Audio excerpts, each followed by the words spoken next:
Morning students.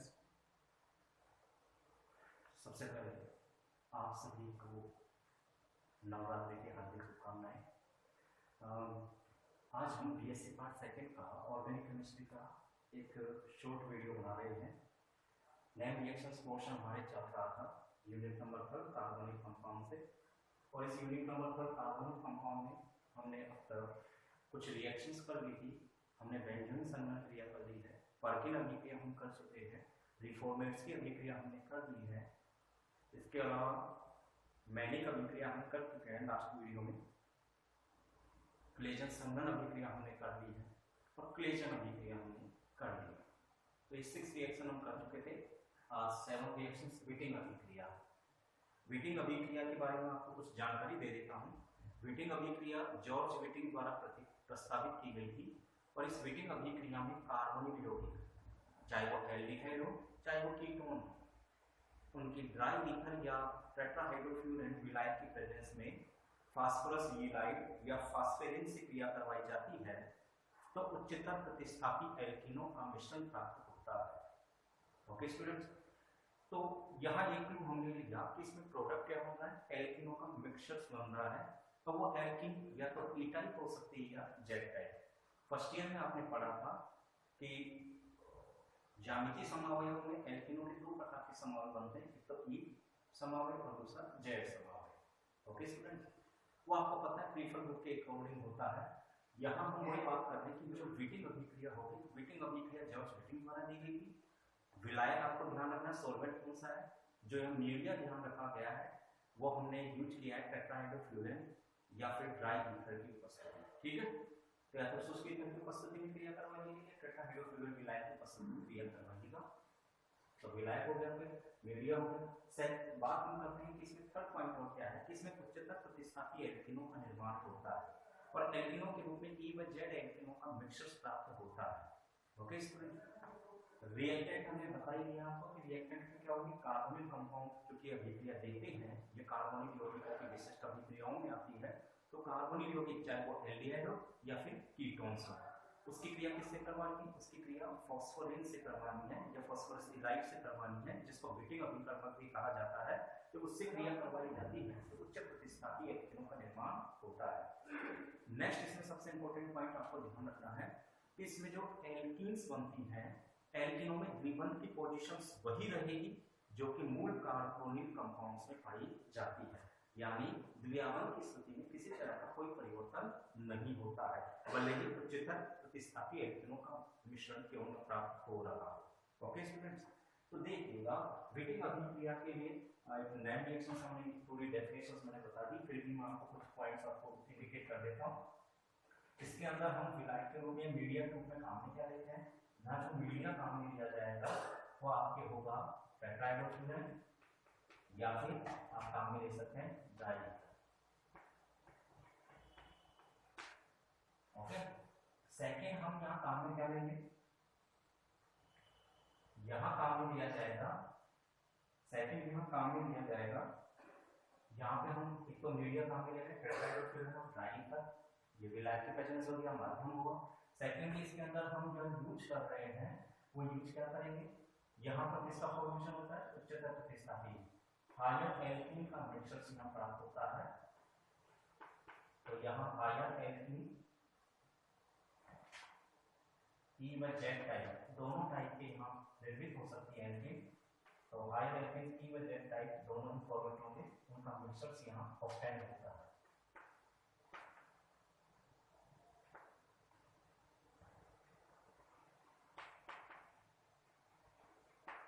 ठीक है, तो यहाँ हायर एल्कीन्स ऑब्टेन होती है, ई व जेड टाइप मिक्सचर यहाँ प्राप्त होगा। थर्ड, यहाँ कार्बोनिक कंपाउंड किससे रिएक्ट करते हैं, यहाँ कार्बोनिक कंपाउंड होंगे वो रिएक्ट करते हैं फॉस्फोरस ईलाइड से। तो कार्बोनिक कंपाउंड रिएक्ट विद ऑक्सोफॉस्फोरिन या कह सकते हैं फॉस्फोरस ईलाइड, हीटिंग रिएजेंट्स।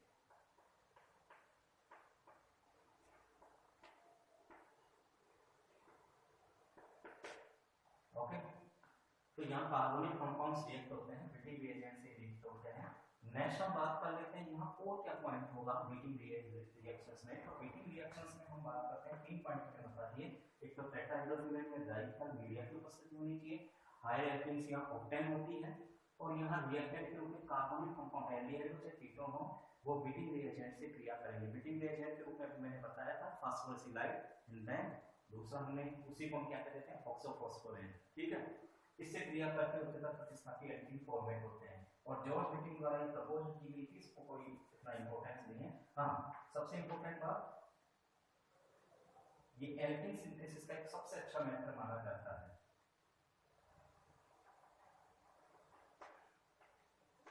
तो हम ये कह सकते हैं 4 point good method of alkene synthesis, alkene संश्लेषण का सबसे अच्छा मेथड है।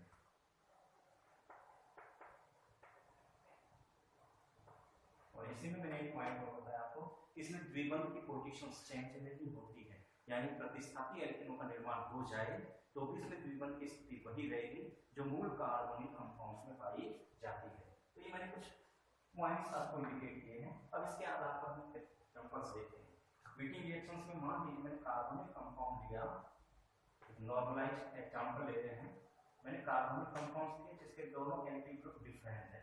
ओके स्टूडेंट्स, अब इसकी हम क्रिया करवा रहे हैं मीटिंग रिएजेंट से। मीटिंग रिएजेंट्स के रूप में हमने काम में क्या दिया है, फॉस्फोरसिलाइड,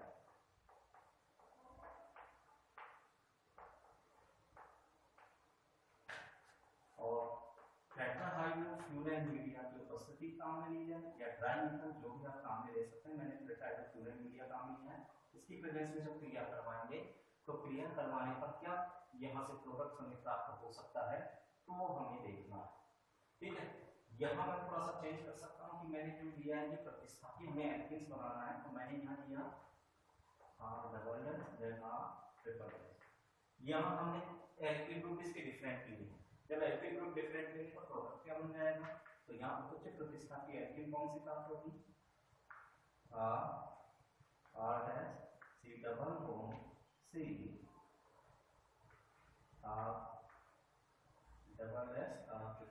ठीक है। उच्च प्रतिस्थापी एल्कीन्स का फॉर्मेशन हो गया, और साथ में क्या निकला यहाँ से को प्रोडक्ट के रूप में क्या बन जाता है, को प्रोडक्ट के रूप में साथ में बन गया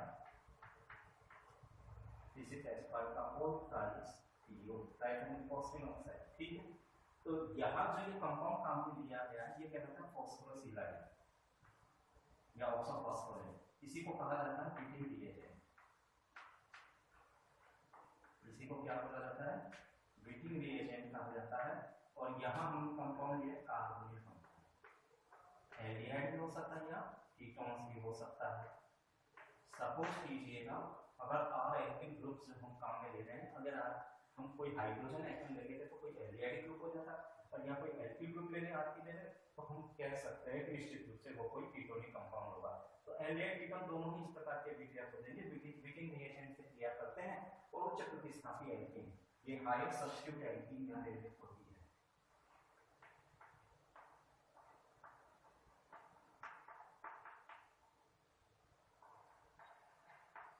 हायर सब्स्टिट्यूट एल्कीन यहाँ फॉर्मेट होती है, और को प्रोडक्ट तो आपके बाहर निकल जाएगा। ओके स्टूडेंट्स, तो ये था मीटिंग रिएजेंट का मीटिंग अभिक्रिया। मीटिंग अभिक्रिया के जो कुछ पॉइंट्स बताए हैं, अब इन्हीं पॉइंट्स को हम आगे डिस्क्राइब करते हैं। ये आपको यहाँ तक समझ में आ रहा होगा। अब यही चलता है कि अभिक्रिया में मैकेनिज्म क्या हुई, वो है सबसे इम्पोर्टेंट बात। तो पहले आपको ये ध्यान रखना होगा, आपके दिमाग में क्वेश्चन आया होगा कि जो एक मीटिंग अभिक्रिया चल रही है, इस मीटिंग अभिक्रिया के अंदर जो अभिक्रिया कंपाउंड अभिक्रिया संपन्न हो रही है, इस मीटिंग अभिक्रिया कंप्लीट करेंगे तो उसके अंदर मीटिंग रिएजेंट का फॉर्मेशन कैसे होगा। तो देखो उसका फॉर्मेशन भी दो तरह से हो सकता है। उसके फॉर्मेशन के लिए कोई भी एल्किल हैलाइड होगा, चाहे 1 डिग्री हो चाहे 2 डिग्री एल्किल हैलाइड हो।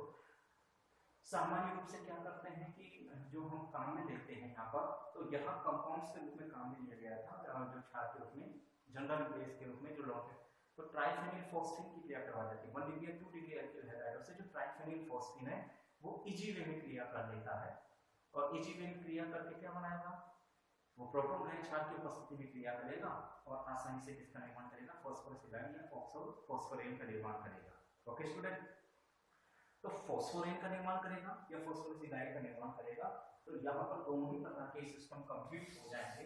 अब यहाँ पर हम थोड़ा सा व्हाइट हो चुका है, डस्ट काफी लग रही है, तो इस वजह से दिक्कत आएगी। कोई नहीं, देखिएगा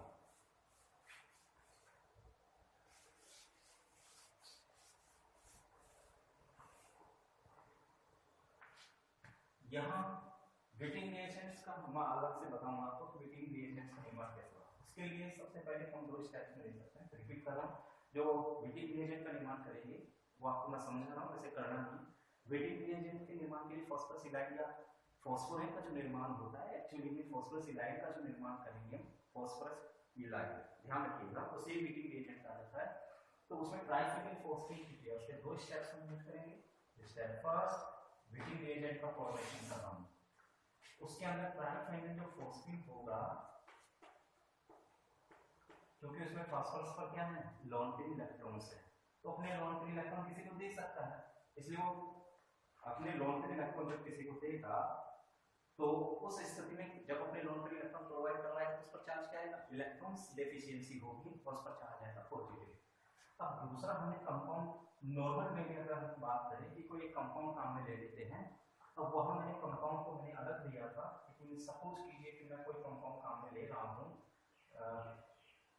वही कंपाउंड काम में लेने जाना था, तो उसमें अलग दे रखा होगा, चलो उसके अकॉर्डिंग कर देता हूँ। जैसे मैंने मैथिल ब्रोमाइड काम में लिया, सपोज कीजिए 1 डिग्री एल्किल हैलाइड है। जब अगर मैं मैथिल ब्रोमाइड काम में लूंगा तो ड्राई लिक्विड प्रेजेंस या पीएच टेट्राहेड्रल फ्लोराइड की उपस्थिति में क्या होगा, काम में तो वहां भी आ सकता है, लेकिन ये जनरल में भी क्रिया करेगा किसी सॉल्वेंट की प्रेजेंस में। तो जब ये किसी सॉल्वेंट की उपस्थिति में क्रिया करेगा तो मैथिल ब्रोमाइड से क्रिया कर रही है तो क्या होगा। अब यहाँ पे मैं इसको ओपन करके लिख रहा हूँ, किस टाइप में लिखूंगा, चलो डायरेक्ट बता दें, CH3Br।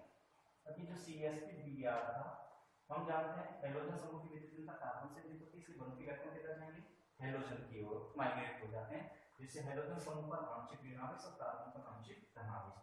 जैसे ही कार्बन पर इलेक्ट्रॉन्स की न्यूनता आएगी, फास्फोरस के द्वारा अपने लोन के इलेक्ट्रॉन किसको प्रोवाइड करवा दिए जाते हैं, फास्फोरस परमाणु अपने लोन के इलेक्ट्रॉन को प्रोवाइड करवा देता है इलेक्ट्रॉन कार्बन को। अब क्या क्रिया होगी, यहाँ प्रोडक्ट बनेगा C6H5 का होल प्राइस P, फास्फोरस पर चार्ज क्या आया, पॉजिटिव, क्योंकि इलेक्ट्रॉन्स की न्यूनता किस पर हो, आंशिक ऋणावेश या आंशिक धनावेश। इसकी इलेक्ट्रॉन न्यूनता तो किसने की, फास्फोरस अपने लोन पे इलेक्ट्रॉन लेकर के करता है, इसलिए फास्फोरस पर चार्ज क्या होगा, इलेक्ट्रॉन की कमी के साथ पॉजिटिव। अभी किसके साथ जुड़ेगा, CH3 के साथ, ठीक है। एंड देन यहाँ पर क्या आ जाएगा, Br माइनस। ओके स्टूडेंट, ये तो हो गया स्टेप फर्स्ट। तो स्टेप फर्स्ट की अगर हम बात करते हैं तो स्टेप फर्स्ट कैसा स्टेप है, तो ध्यान रखिएगा एक नाभिक स्नेही प्रतिस्थापन अभिक्रिया है, नाभिक स्नेही प्रतिस्थापन अभिक्रिया है, जिसमें जो ट्राइफेनिल फॉस्फेन है ये गुड न्यूक्लियोफाइल और एक वीक बेस होने के साथ साथ क्या काम करेगा, क्योंकि गुड न्यूक्लियोफाइल एक अच्छा उत्तम नाभिक स्नेही समूह है और इसके अलावा दुर्बल क्षार भी है, तो ये क्या करेगा, एल्किल ब्रोमाइड से क्रिया करेगा। यहाँ एल्किल ब्रोमाइड हमने मेथिल ब्रोमाइड काम में लिया जो कि एक 1 डिग्री एल्किल हैलाइड है, तो ट्राइफेनिल फॉस्फेन 1 डिग्री और 2 डिग्री एल्किल हैलाइडों से सरलता से क्रिया कर लेता है और आसानी से नाभिक स्नेही प्रतिस्थापन अभिक्रिया द्वारा ये प्रोडक्ट फॉर्मेट करेगा। ओके स्टूडेंट, अब ये जो बनने वाला जो समूह था जिसमें फास्फोरस पर चार्जिंग क्या दी है, पॉजिटिव, तो अब हम इसके लिए यूज करेंगे स्टेप सेकंड।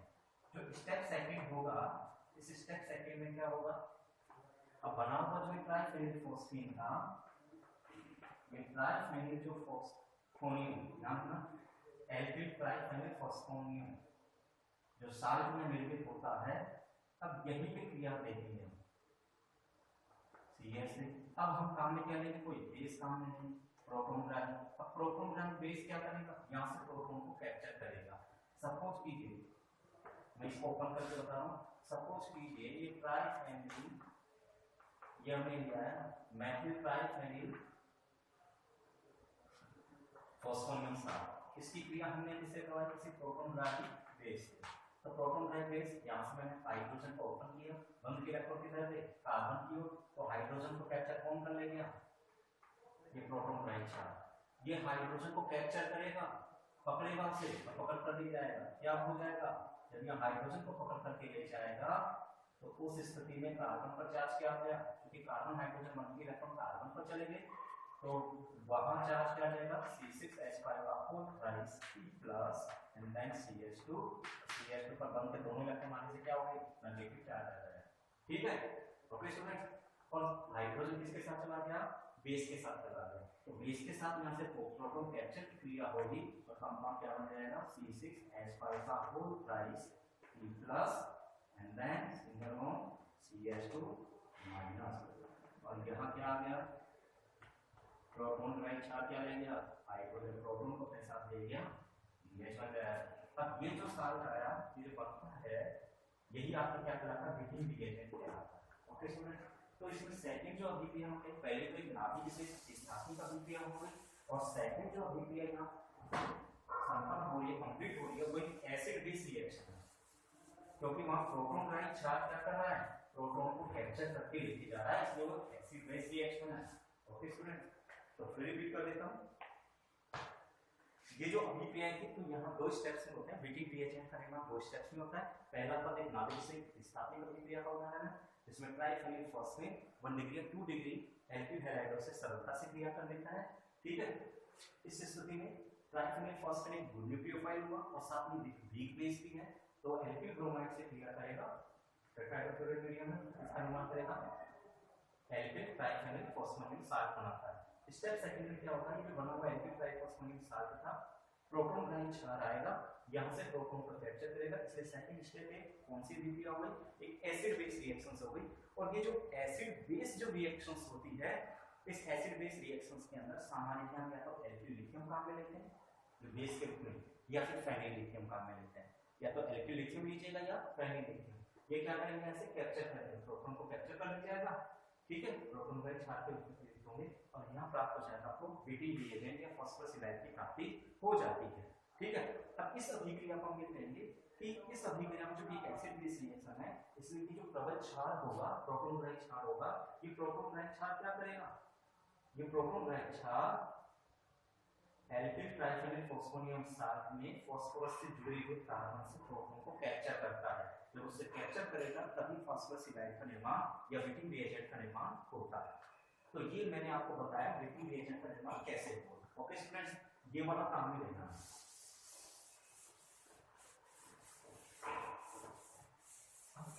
ये हमने हीटिंग रिएजेंट ये वाला लिया था तो मैं इससे रिलेटेड एक अभिक्रिया बता रहा हूं आपको। अब सपोज कीजिए मैंने कार्बोनिक कंपाउंड लिया है कौन सा नॉर्मल वे में लेना है ना मैंने लिया एसीटोन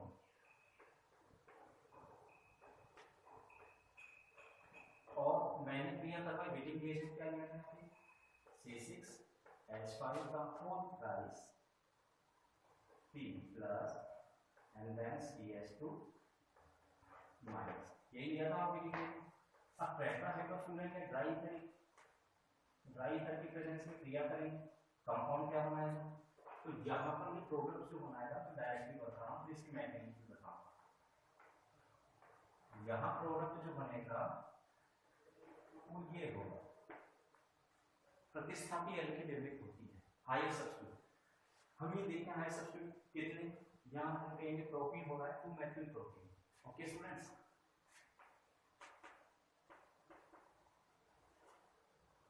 2 मेथिल प्रोपीन यहाँ फॉर्मेट होगी और साथ में C6H5 का होल राइस ट्राइफेनिल फॉस्फेट ऑक्साइड बाहर। ठीक ये अभिक्रिया होगी मैग्नीज पोर्शन भी हम इसके लिए कर सकते हैं लेकिन मैं जनरल एग्जांपल से बताऊंगा। मैंने एक जनरल एग्जांपल क्या लिया था पहले वाला वो लिया था ये वहां हमने लिया था कि भाई जनरल एग्जांपल लिया था कार्बोनिक कंपाउंड चाहे लिया चाहे कीटोन हो और उसकी मैंने ट्राइफेनिल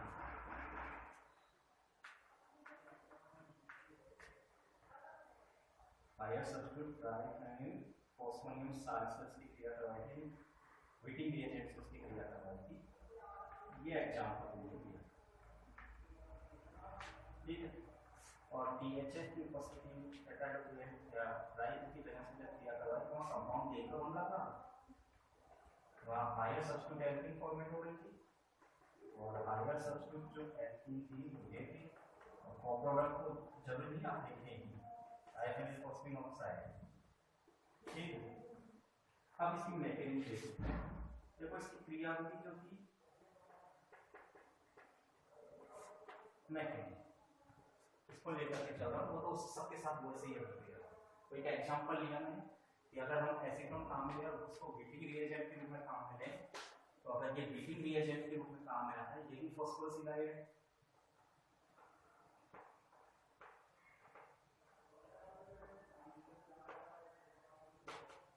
फॉस्फोराइड, और इस फॉस्फोराइड को हम या शॉर्ट में बार-बार रिपीट कर रहा हूँ इस बात को, तो अगर हम देखें कि हीटिंग रिएजेंट, ठीक है, करेंगे आपको हीटिंग रिएजेंट जब कार्बोनिक कंपाउंड की हीटिंग रिएजेंट से क्रिया करवाएंगे, कंपाउंड क्या बनेगा, यहाँ पे एसीटोन काम मिल गया तो मेथाइल प्रोपीन बन गई। ओके, अब मैं इसके साथ क्रियाविधि बता रहा था, तो इसके लिए इमेज नामक वैज्ञानिक ने क्रियाविधि सुझाई। तो अब देखिएगा इसकी क्रियाविधि में क्या होगा। देखो इसकी क्रियाविधि में 4 मेंबर या हम कहें 4 सदस्यीय चक्रीय संरचना या 4 मेंबर रिंग स्ट्रक्चर से निर्मित होती है, जिसको ऑक्सोफॉस्फेटेन कहा जाता है। इसकी क्रिया में होता क्या है, सबसे पहले जो विटिंग रिएजेंट है वो विटिंग रिएजेंट किससे क्रिया करेगा, विटिंग रिएजेंट में जो कार्बन नाभिक स्नेही है, कार्बन नाभिक स्नेही कार्बोनिक कार्बन पर अटैक करता है। यानी जो विटिंग रिएजेंट की अगर मैं बात करता हूँ तो स्टूडेंट्स एक मिनट कॉल आ रहा है, कॉल को मैं चेंज कर देता हूँ, क्या बीच बीच में कुछ कॉल आ जाते हैं तो प्रॉब्लम्स हो जाते हैं। तो ये जो विटिंग रिएजेंट्स की मैं बात कर रहा था कि जो विटिंग रिएजेंट होता है, जो जिसको हम कहते हैं फॉस्फोराइड, ये कार्बन आयंस की भांति बिहेव करता है। कार्बन आयंस की भांति बिहेव करने के कारण क्या करेंगे, कार्बोनिल कार्बन पर अटैक करता है, और कार्बोनिल कार्बन पर इसका नाभिक स्नेही प्रतिस्थापन। अब ये क्या करेगा, कार्बोनिल कार्बन पर नाभिक स्नेही आक्रमण होगा, ठीक है। तो नाभिक स्नेही आक्रमण करके क्या होना है, तो ये विटिंग रिएजेंट एक कार्बन आयन की भांति बिहेव करता है और इसका कार्बोनिल कार्बन पर नाभिक स्नेही आक्रमण होता है, जिससे एक अस्थायी अनस्टेबल इंटरमीडिएट, एक अस्थायी माध्यमिक संरचना निर्मित होती है, जिसे कहा जाता है बीटेन, जो तुरंत इसमें परिवर्तित हो जाती है, जो शीघ्रता से 4 सदस्यीय चक्रीय संरचना 4 मेंबर रिंग स्ट्रक्चर 4 सदस्यीय चक्रीय संरचना ऑक्सीफॉस्फेटेन में परिवर्तित हो जाती है। और ये ऑक्सीफॉस्फेटेन बीटेन की तुलना में थोड़ा सा स्टेबल कंपाउंड है, इंटरमीडिएट हो लेकिन स्टेबल है। बीटेन का जनरल में हम बात करें तो बीटेन्स का फॉर्मेशन एक्चुअली में नहीं होता है, और इसके बारे में डिटेल से बताया है एवेस नामक साइंटिस्ट ने।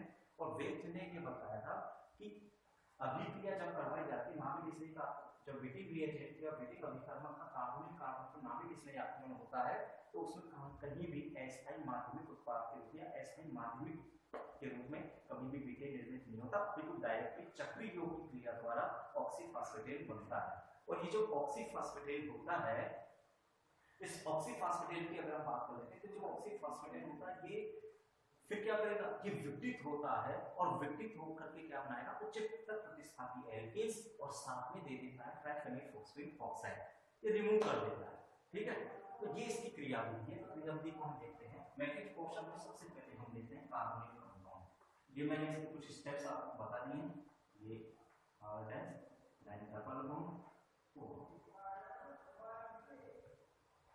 देखिएगा स्टूडेंट्स, ये थोड़ी इंपॉर्टेंट रिएक्शंस हैं, पूछी गई है लेकिन आ सकती है ना, बाद में बताऊंगा कि क्या आएगा क्या नहीं आएगा।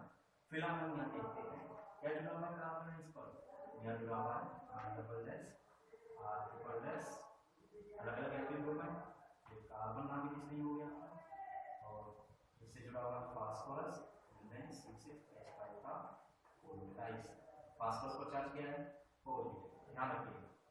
अब यहाँ किसका, क्योंकि कार्बन ऑक्सीजन कार्बोनिल समूह में कार्बन ऑक्सीजन मिलकर इलेक्ट्रॉन किधर जाएंगे, हो जाते हैं ऑक्सीजन की ओर, जिससे इस पर आंशिक ऋणावेश और इस पर आ जाता है आंशिक धनावेश। क्योंकि कार्बन कार्बन के इलेक्ट्रॉन की न्यूनता के कारण ये जो फॉस्फोराइड विटिंग रिएजेंट था, इसका नाभिक स्नेही इस पर आक्रमण हो जाता है। तो नेक्स्ट जो स्टेप आएगी, जो एस्थायी बीटेन बनता है, वो स्ट्रक्चर बता रहा हूँ, जो कि यहाँ नहीं दिखाई देती, क्योंकि वो शीघ्रता से ऑक्सीफॉस्फेटेन में चेंज हो जाती है। तो यहाँ इस इंटरमीडिएट स्ट्रक्चर्स को मैं इसके बीच में ले रहा हूँ, ऊपर पोस्ट करके ले रहा हूँ। यहाँ हम देखेंगे यहाँ फॉर्मेट हो रहा RC सिंगल देन O, अब ऑक्सीजन पर चार्ज क्या आ गया, तो ऑक्सीजन पर चार्ज आ गया नेगेटिव। अब यहाँ कौन जुड़ा, carbon R double S R triple S and then phosphorus C6H5 phosphonyl था, ठीक है, फॉस्फोरस पर पॉलीट्यूब। ये पहले स्ट्रक्चर ये कहलाता है वीकेंस, लेकिन ये जो कि कुछ समय के लिए स्ट्रक्चर्स होती है ऐसा ही होता है, मैं कह दूंगा वीकेंस है, लेकिन ये अनस्टेबल है, और ये अनस्टेबल होने के कारण शीघ्रता से किसी चक्रीय संरचना में परिवर्तित होगी। तो कैसे होगी? क्योंकि इस पर पॉजिटिव चार्ज, इस पर नेगेटिव चार्ज, ये क्या करेंगे? बॉन्ड फॉर्मेट करेंगे, ठीक है। ये अपने इलेक्ट्रॉन्स किसको दे देगा? इलेक्ट्रॉन फॉस्फोरस को दे देगा। अब उस स्थिति में क्या बनेगी? यहाँ स्ट्रक्चर बन जाती है RC, R single bond, R double R triple and then C6H5 का फोर। अब फास्फोरस की इलेक्ट्रॉन न्यूनता भी दूर हो गई, ऑक्सीजन पर जो नेगेटिव चार्ज था वो कहां चला गया? इलेक्ट्रॉन की अधिकता के कारण उसने चूंकि अपने इलेक्ट्रॉन फास्फोरस को दे दिए, इसलिए उस पर भी कोई चार्ज नहीं रहेगा, ठीक है, और यहाँ बॉन्ड बन जाएगा। ये आपके कहलाएगा ऑक्सीफॉस्फेट, ऑक्सीफॉस्फेट। ये भी होता है, ये बीटेन की तुलना में चक्रीय उत्पाद है जो कि स्टेबल है। अब ये किस में कन्वर्ट होगा? इसके आगे के स्टेप्स में आपको बता रहा हूं, ये कन्वर्ट हो जाएगा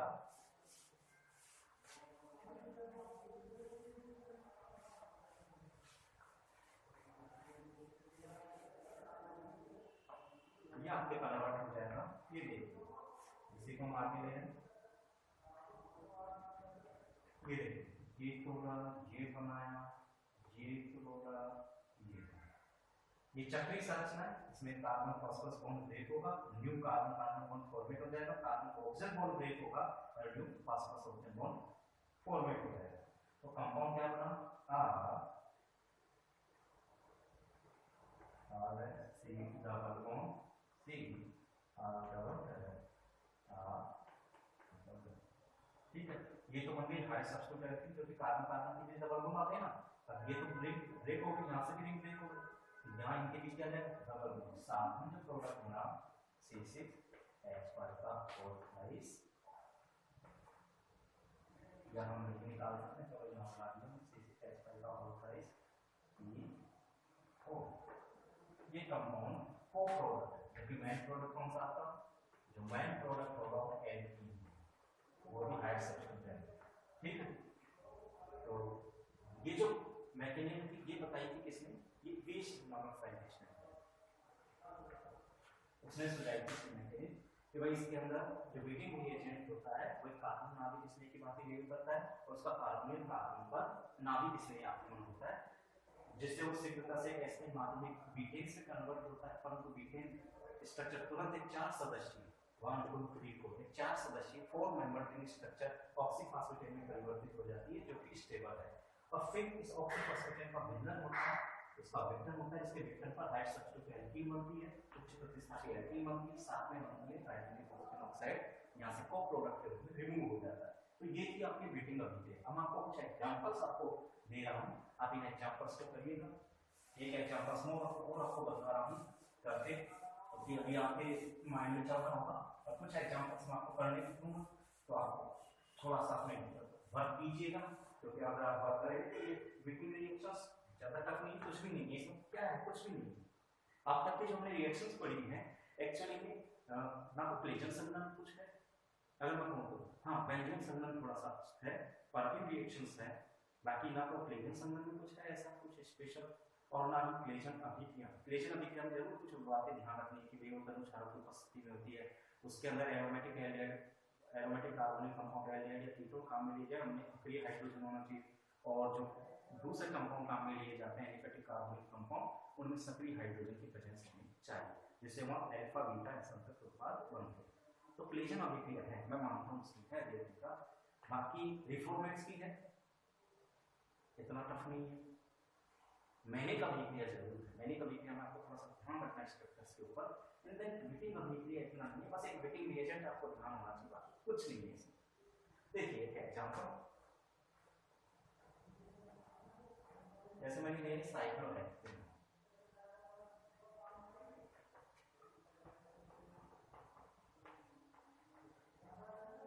साइक्लोहेक्सेनोन हमने काम में लिया, और इसकी हमने क्रिया करवा दी Wittig reagent C6H5 fourth thrice P CH।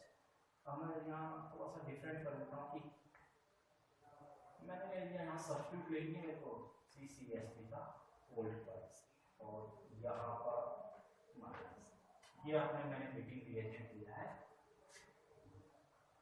Dimethyl ट्राइफेनिल फॉस्फोनिल, या हम कह सकते हैं इसको आइसोप्रोपिलीन, हम पूरा का पूरा अगर देखा जाए तो उस टाइप का है, तो मैं इसको कह सकता हूँ CH3 का होल ट्वाइस है। तो डाइमेथिल एल्किल या बोल सकते हैं डाइमेथिल एल्किल ट्राइफेनिल फॉस्फोनिल साथ हीटिंग रिएजेंट मान लिया, तो हीटिंग रिएजेंट यहाँ ये हीटिंग रिएजेंट हमने मान लिया और इस हीटिंग रिएजेंट की क्रिया जो हम करवाएंगे और हमने कहा कि ड्राई ईथर की उपस्थिति में करवाएं, तो ड्राई ईथर मैंने कोई भी काम में ले सकते हो, चाहे आप डायरेक्ट ईथर काम में लीजिए चाहे डायरेक्ट ईथर जो भी आप काम में लीजिए। मैंने लिया डायरेक्ट की प्रेजेंस क्रिया करवाई, क्या बनेगा ये नहीं दिया हो और आपको रिएक्शन दे रखा हो, पूछ लिया हो प्रोडक्ट क्या बनेगा तो आप बता सकते हैं, देखिएगा वेट मैकेनिक्स। देखिए होता क्या है ये देखिएगा, इसको मैं समझा देता हूँ। यही ना साइक्लोहेक्सेन हीटिंग अभिक्रिया देखिए C6 हीटिंग अभिक्रिया में मैंने इसको चेंज कर दिया, यहाँ पे मैं समूह ले गया CH3 का होल ट्वाइस, कार्बन पर चार्ज किया था नेगेटिव, फास्फोरस C6H5 का होल ट्वाइस, इस रूप में मैंने काम किया। अब बाकी इलेक्ट्रॉन किधर जाएंगे, ऑप्शन क्यों, इस पर आ गया आंशिक ऋणावेश, इस पर आ गया आंशिक धनावेश, कार्बन कार्बन पर क्या है पॉजिटिव चार्ज आएगा, इलेक्ट्रॉन्स की कमी होगी, तो यहाँ ये कार्बन आपके से क्या करेगा, अपने बंद के इलेक्ट्रॉन किसको देगा, इस sp2 हाइब्रिडाइज्ड कार्बन को देगा, कार्बन को देगा, क्या बनाएगा, यहाँ से आपको इस टेक्स्ट में बनेगा वो कंपाउंड ऑक्सीजन के लिए हम ओपन कर देंगे, ये लीजिएगा ऑक्सीजन किसी कार्बन से जुड़ा हुआ है, ऑक्सीजन पर चार्ज किया गया नेगेटिव, और यहीं पे कौन जुड़ गया कार्बन, तो कार्बन पर चार्ज किया नेगेटिव का वो क्या हो जाएगा, अपने इलेक्ट्रॉन से प्रोवाइड करवाएगा तो उसका पॉजिटिव चार्ज आएगा, क्योंकि अपने इलेक्ट्रॉन पेयर दे रहा है ना इलेक्ट्रॉन कार्बन को, तो पॉजिटिव चार्ज का से पहले से ऊपर क्या है नेगेटिव चार्ज है, तो आने वाला धनावेश पहले से उपस्थित ऋणावेश को न्यूट्रलाइज कर देगा, ठीक है। यहाँ क्या हो जाएगा, फॉस्फोरस का चार्ज पॉजिटिव है, देन C6H5 का होल ट्वाइस। अब ये क्या करेगा, चक्रीय संरचना फॉर्मेट कर लेता है, इंटरमीडिएट स्ट्रक्चर है, तो चक्रीय संरचना में भी हो जाएगी, इंटरमीडिएट ब्यूटेन टाइप स्ट्रक्चर, तो अब क्या होगा, अब यहाँ देख लेते हैं स्ट्रक्चर जो फॉर्मेट होगी,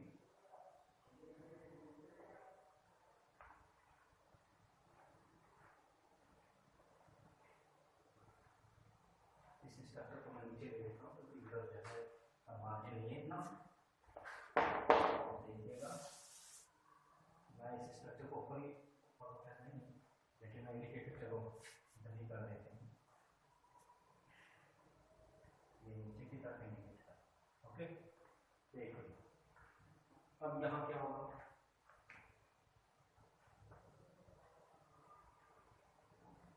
यहाँ ऑक्सीजन है, यहाँ फॉस्फोरस, बंद बना दिया, फॉस्फोरस ऑक्सीजन के बीच कौन बनेगा C6H5 का होल ट्वाइस, देन यहाँ क्या आ जाएगा CH3 का होल ट्वाइस, कार्बन कार्बन ये बनता है ऑक्सीफॉस्फेट। अब ये पूरा ये बनाया, ये पूरा ये बनाया, ठीक है। अब इसके द्वारा जो स्ट्रक्चर्स यहाँ प्राप्त होगी, जो स्ट्रक्चर्स यहाँ प्राप्त हो रही है वो किस टाइप की होगी वो देखिएगा, यहाँ प्राप्त हो रहा है आपकी कार्बन कार्बन डबल बॉन्ड हो गया, कार्बन का क्या है दो नाइट्रोजन समूह, ठीक है। अगर मान लीजिए मैं यहाँ पर क्या लेता CH2 ग्रुप लेता हूँ, मैं आपको बताऊंगा, और साथ में निकल गया C6H5 का होल ट्वाइस, तो ये प्रोडक्ट बनेगा। तो यहाँ तक गिवन जो प्रोडक्ट पूछा गया था वो एक्चुअल में था क्या, सीधा सा है वो प्रोडक्ट था, ठीक है। अब मैं यहाँ पे कहता हूँ कि अगर इस एग्जाम्पल यहाँ पर हम क्या ले लेते हैं, सपोज कीजिए यहाँ पर CH2 लिया जाता है, तो यहाँ क्या हो जाता C6H5 CH, तो ये कंपाउंड यहाँ निर्मित होता है। ओके स्टूडेंट्स, तो यहाँ उसके अकॉर्डिंग क्रिया करवाते हैं। तो आप CH2 अगर हम यहाँ काम लेते तो यहाँ जितने भी थे सब जगह आप क्या कर देते CH2, यहाँ भी क्या कर देते आप CH2, और यहाँ क्या कर देते CH। ये अगर आप मेथड ग्रुप नहीं ले रहे हैं, केवल CH2 ग्रुप ले रहे हैं, तो प्रोडक्ट्स बनेगी ये। तो स्टूडेंट्स ये थी बीटिंग अभिक्रिया, और ये बीटिंग अभिक्रिया उम्मीद करता हूँ आप लोगों को समझ में आ गई होगी। कुछ एग्जांपल्स हैं तो वो आपको कर सकते हैं, जैसे ये एग्जांपल मैंने आपको बता दिया साइक्लोहेक्सेनोन का। ये कंपाउंड को बता ही सकते हैं कि कंपाउंड क्या बन रहा है इसके अंदर, बोलिएगा क्या है इसका नाम? Anyone else? कोई भी जिसको आता हो बताइएगा, ठीक है। तो ये प्रोडक्ट्स आपको ध्यान में रखना है कि उसका नाम क्या होगा।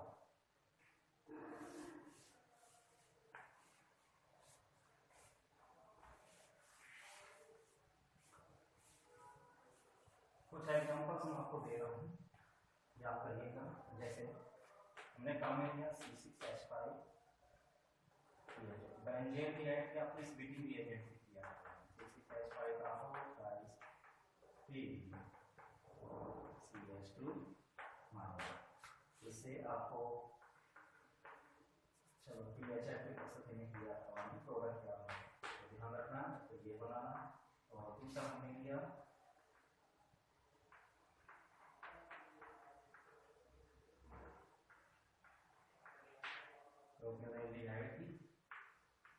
बीटिंग रिएजेंट, मैंने नाम लिया इस बीटिंग रिएजेंट से किया हुआ है सब्स्टिट्यूटिंग रिएजेंट, जिसमें मैंने लिया CH3 माइनस। इसे जब क्रिया करवाएंगे PHF के पास में तो प्रोडक्ट क्या होगा।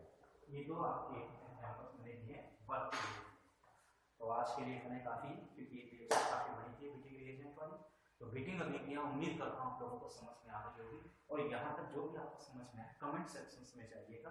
मैंने कुछ देखा कि कुछ स्टूडेंट डिसलाइक कर रहे हैं, नॉर्मली 1 या 2 स्टूडेंट्स हैं, तो शायद या तो उनकी कमी रह गई है क्योंकि प्रमोट कर दिया गया है ना, तो शायद फर्स्ट ईयर में नहीं समझ में आया उनके, इसलिए सेकंड ईयर के अंदर आ गए तो उनके समझ से बाहर होगा या तो ये। बाकी अगर उनकी कोई प्रॉब्लम है तो कमेंट सेक्शन में जाइएगा, उनको नहीं समझ में आ रहा है वो चीज़ पूछिएगा, कमेंट सेक्शन में डालिएगा। आपको एक 1 या 2 डेज या 3 डेज में आपको उसका रिप्लाई अवश्य मिलेगा, ठीक है स्टूडेंट्स। तो ऐसा नहीं रिप्लाई नहीं होता है, अगर हमें लगता है कि क्वेश्चंस जायज है, क्वेश्चंस अच्छा है, नहीं समझ में आ रहा है तो उस प्रोसीजर को हम पर्सनली पूछ सकता है, तो हम उसको बताएंगे कि हम पर्सनली कि उसको क्या क्या सेक्शंस में क्या क्या दिक्कत आ रही है, तो उसको उस तरह से हम समझा भी सकते हैं, एक्सप्लेन भी कर सकते हैं। लेकिन डिसलाइक करने पर मतलब नहीं, कोई वीडियो को आप पूरे डिसलाइक कर दोगे तब भी कोई नहीं रहेगा, वीडियोस तो डल चुके हैं, अपलोड हो चुके हैं, तो कोई मतलब ही नहीं है ना, तो इसका कोई सेंस नहीं रहता है। हाँ, अगर उन्हें उनकी कोई प्रॉब्लम दूर करनी है तो किसी भी, मैं ये नहीं कह रहा किसी टीचर के लिए पर्टिकुलर, मैंने कुछ टीचर्स की वीडियो देखी तो वहाँ भी डिसलाइक किया गया। अगर आपको कुछ प्रॉब्लम्स रहती हैं तो आप कमेंट सेक्शन में जाइए ना, और कमेंट सेक्शंस में अपने कमेंट्स डालिएगा कि यहाँ हमें प्रॉब्लम आ रही है। जैसे कि स्टूडेंट कह रहा था कि सिलेबस में कितना % आएगा क्या आएगा, तो वो बताया गया है। और तैयारी कैसे करनी है, तो तैयारी आपके ऊपर डिपेंड करता है कि आप किस तरह से कर रहे हैं। मैं शॉर्ट में बता रहा हूँ आपको, शॉर्ट में मतलब जो मेन पॉइंट है मैंने बोल दिया आपको, आपने सुन लिए, तो बाकायदा जो इंपॉर्टेंट चीजें थी लिखिए, बस इतना ही लिखना आपको भी, इससे ज्यादा नहीं, नथिंग एल्स। और आपको तो समझाना है, मार्क्स मिलेंगे आपको। भाई जो चीज आपको पॉइंट अगर मिल जाते हैं तो आप डिस्क्राइब तो आप खुद कर सकते हैं, उसको बड़ा तो आप खुद कर सकते हैं, इसमें कोई इश्यू नहीं है। लेकिन ये है कि थोड़ा सा वीडियो को बार बार देखिए, क्योंकि देखो जब तक बार बार इसका इवेलुएट करेंगे ना, आप जब इसको ट्रेनिंग लेंगे, इसकी जब आप एग्जांपल्स देखेंगे, बार बार इसको ट्रेनिंग लेंगे, आप देखेंगे, सीखेंगे, जब तक आप लर्निंग नहीं करेंगे पता कुछ भी नहीं। तो सीखिए, मान लीजिए किसी का कुछ पीछे छूट गया है तो लेटेस्ट जो हम वीडियो डाल चुके हैं, पुरानी जो वीडियो होंगे ओल्ड वीडियोस को बार बार देखिए और उनको रिपीट करें। जितना आप रिपीटेशंस करेंगे उतना आपको बेनिफिट मिलेगा। एंड देन ओके, मैं जहाँ तक समझता हूँ शायद इतना कम टाइम में और इतना अच्छा मैंने एक्सप्लेन कर दिया, तो उम्मीद करता हूँ कि मोर देन मोर सभी लोगों को अच्छी तरह से समझ में आ गया होगा। कोई उम्मीद है मुझे, क्योंकि बीटिंग रिएक्शन कुछ भी नहीं है, केवल आपको बस अगर आपने ध्यान से सुना है, ध्यान से देखा है, तो आप इस बीटिंग रिएक्शंस को आसानी से कर सकते हैं। चैलेंज है ये एग्जांपल्स आप खुद कर देंगे। Okay student.